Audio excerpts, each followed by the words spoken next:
The moment I overheard her voice on the phone, sharp and careless, my world cracked like glass under a hammer. "He's just a wallet, Jen," she said, her laugh slicing through the quiet of our dimly lit kitchen. "I mean, come on, I'm not stupid. He's good for the bills, the trips, the house. But love. Please."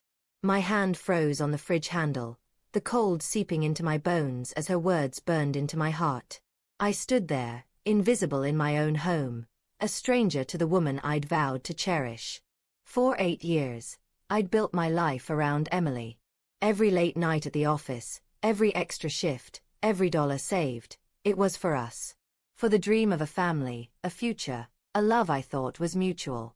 I was 34, a logistics manager with a decent salary, nothing flashy but enough to keep us comfortable. Emily, with her quick smile and hazel eyes that seemed to hold 1,000 secrets, had been my anchor. Or so I thought. That night, standing in the shadows of our kitchen, I realized I'd been nothing more than a means to an end. The next morning, I watched her over breakfast, searching for cracks in the facade. She stirred her coffee, her movements as graceful as ever, her face soft with the same warmth she'd always shown me. "You okay, Matt?" she asked, her brow furrowing slightly. "You look tired." "Just didn't sleep well," I said, my voice steady despite the storm inside. I wanted to confront her, to demand why she'd reduced me to a paycheck, but something held me back. Fear, maybe. Or the desperate hope that I'd misheard, that this was all a mistake. Instead, I smiled faintly and went to work, the weight of her words pressing against my chest. Days passed, and I became a detective in my own marriage. I noticed things I'd ignored before, the way her phone was always face down, the late-night texts she dismissed as work stuff, the new dresses and jewelry I hadn't bought her. Each clue was a shard in my gut, but I needed proof. I wasn't ready to lose her. Not yet. So, I did something I swore I'd never do. I checked her phone while she showered, my hands trembling as I scrolled through her messages. There it was, in black and white. Texts to a guy named Ryan. Flirty. Intimate. Cruel. "Matt's working late again. Oh. More time for us.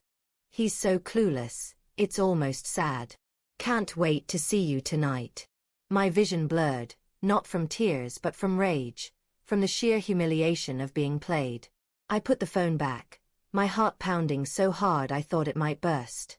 That night, when she said she was meeting a friend for drinks, I didn't stop her. I let her walk out, her heels clicking on the hardwood, oblivious to the fact that I was unraveling. I spent weeks planning, my grief hardening into resolve. I wasn't going to confront her. Not yet.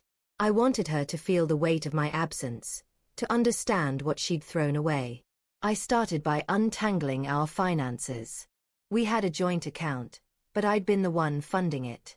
Quietly, I opened a new account in my name, transferring my savings bit by bit. I canceled the credit cards she used, paid off the mortgage on our house, and put it in my name alone. Every step was methodical, a way to reclaim the power she'd stripped from me. I wasn't cruel, I left her enough to get by, but I wasn't going to be her ATM anymore. The hardest part was the silence. I stopped asking about her day, stopped reaching for her hand, stopped pretending everything was fine. She noticed, of course. "What's wrong with you lately?" she snapped one evening, her arms crossed as she stood in our living room.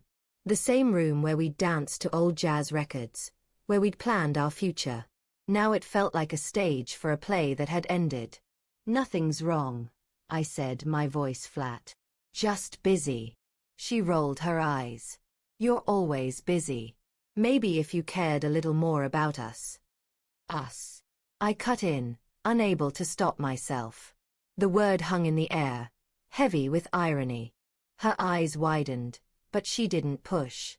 She just turned away, muttering something about me being impossible. I wanted to scream, to shake her, to ask how she could lie so easily. But I didn't. I had a plan, and I was going to see it through. The final piece was the hardest.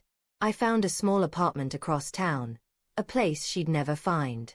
I packed my things slowly, taking only what mattered: my clothes, a few books, the watch my dad gave me before he passed.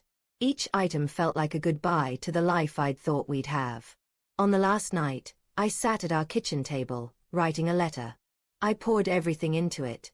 My love, my pain, my betrayal. You called me a wallet, Emily, I wrote. But I was your husband. I loved you with everything I had, and you broke that. I'm done being your fool.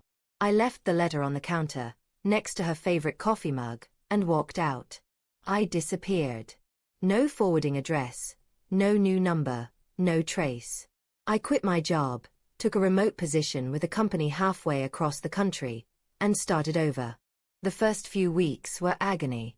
I'd wake up reaching for her, only to remember she wasn't there. I'd see her face in strangers, hear her laugh in crowded rooms. But I didn't go back.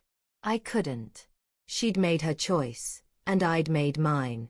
Months later, I heard through a mutual friend that she'd been blindsided. She'd come home to an empty house, my letter shaking in her hands. Apparently, she'd cried, screamed, called everyone we knew, but I was gone. The house was hers. She could sell it, keep it, whatever. I didn't care. Ryan, it turned out, wasn't interested in a relationship without the perks my money had provided. She was alone now, just as I was. But my solitude was different. It was raw, yes, but it was mine. I started running in the mornings, the rhythm of my feet against the pavement grounding me. I read books I'd never had time for, cooked meals for one, sat in coffee shops watching the world move on. Slowly, the ache in my chest dulled. I wasn't healed, not yet, but I was free. One night, nearly a year later, I got a text from an unknown number. Matt, it's me. I'm so sorry. Please, can we talk? My thumb hovered over the screen, my heart racing. Part of me wanted to answer, to hear her voice, to believe she'd changed. But then I remembered her laugh, her words, the way she'd made me feel small. I deleted the message and blocked the number. I wasn't her wallet anymore. I was Matt, flawed, human, and finally enough for myself. As I stood on my balcony, the city lights sprawling below, I felt something I hadn't in years. Peace. The bank was closed, and I was gone. But for the first time, I was exactly where I needed to be.